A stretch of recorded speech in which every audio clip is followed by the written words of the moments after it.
Morning everybody. बच्चे, पिछले कक्षा में हम लोग ह्यूमन सेटलमेंट यानी मानव बस्तियों के बारे में बहुत सारी क्वेश्चनों को चर्चा कर रहे थे। तो आज बाकी क्वेश्चन के बारे में और जानकारी लेंगे।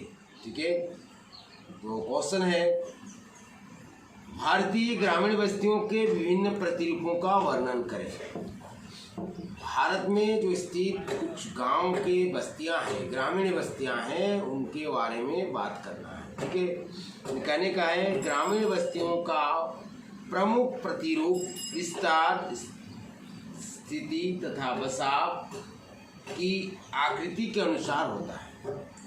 किसी विशिष्ट प्रतिरूप को निर्धारित करने में सड़क का योगदान बहुत महत्वपूर्ण मानते हैं।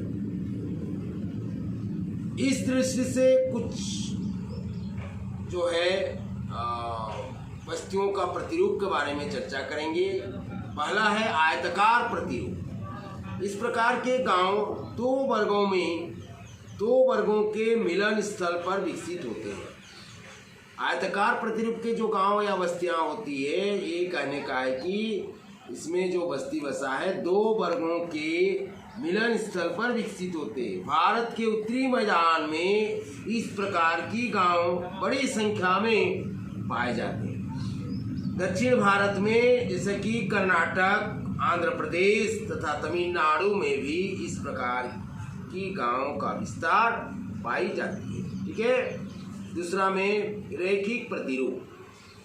किसी सड़क, नदी अथवा रेल मार्गों के किनारे बसे हुए मकानों की बस्तियां रैखिक प्रतिरूप की होती है। मकान एक दूसरे के आमने सामने होते हैं। इसके अंतर्गत जैसे कि मणिपुर, मध्य प्रदेश, छत्तीसगढ़ तथा झारखंड आदि राज्य में इस प्रकार के गांवों के विस्तार मिलता है। अगला देखेंगे त्रिभुजाकार प्रतिरूप। इस प्रकार के गांव उन स्थानों पर विकसित होते हैं जहां कोई सड़क या नहर दूसरे सड़क या नहर से आकर मिलती है। दो नदियों के संगम पर भी इस प्रकार की बस्तियों का विकास होता है। ठीक है, अगला देखेंगे तारक प्रतिरूप यानी स्टार। इस प्रकार की बस्तियां जो है उन स्थानों पर विकसित होते हैं जहां विभिन्न दिशाओं से सड़कें आकर मिलती है।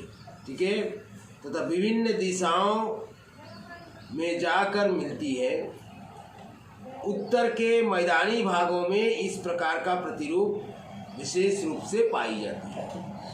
अगला गोलाकार प्रतिरूप। गोलाकार प्रतिरूप यानी इस प्रकार की बस्तियां जो है तालाब, झीलों के चारों ओर क्या होता है, गोलाकार या अर्ध गोलाकार के रूप में विकसित हो जाती है। इस प्रकार की ग्रामीण बस्तियां ज़्यादातर गंगा, यमुना के उत्तरी भाग, मध्य प्रदेश, महाराष्ट्र तथा पंजाब के कुछ क्षेत्र में देखने को मिलती है।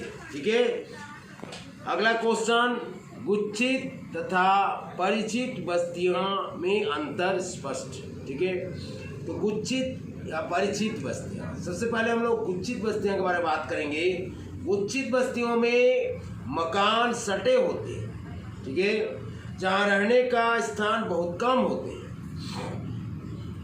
दूसरा में इस प्रकार की बस्तियां उपजाऊ क्षेत्र में विकसित होती है जहां लोगों का मुख्य व्यवसाय कृषि है।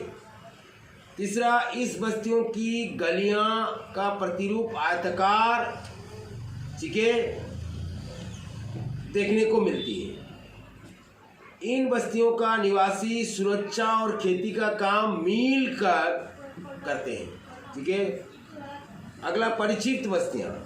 परिचित बस्तियों में मकान दूर दूर तथा खुले भागों में होते हैं।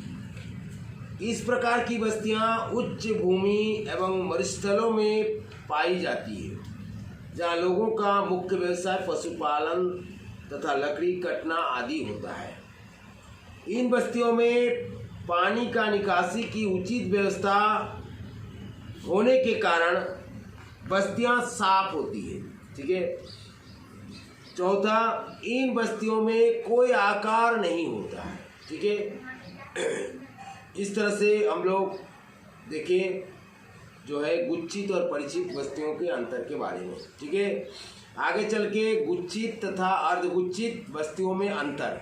अगला क्वेश्चन, गुच्छित एवं अर्धगुच्छित बस्तियों में अंतर।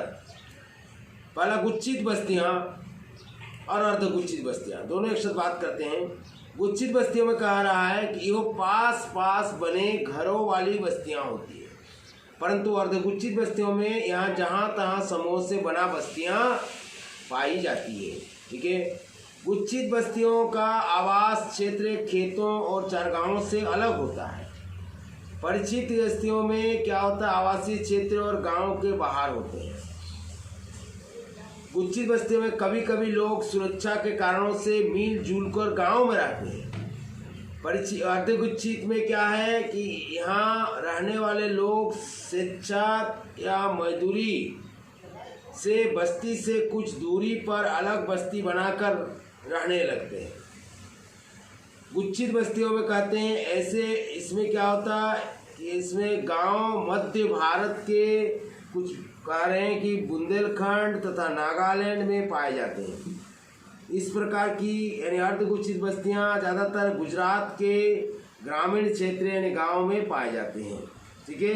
ये हमारी गुच्छित और अर्धगुच्छित बस्तियों में कुछ अंतर। आगे चलकर और कुछ क्वेश्चन हैं वो आगे अगला कक्षा में इसके बारे में बात करेंगे। ठीक है। धन्यवाद।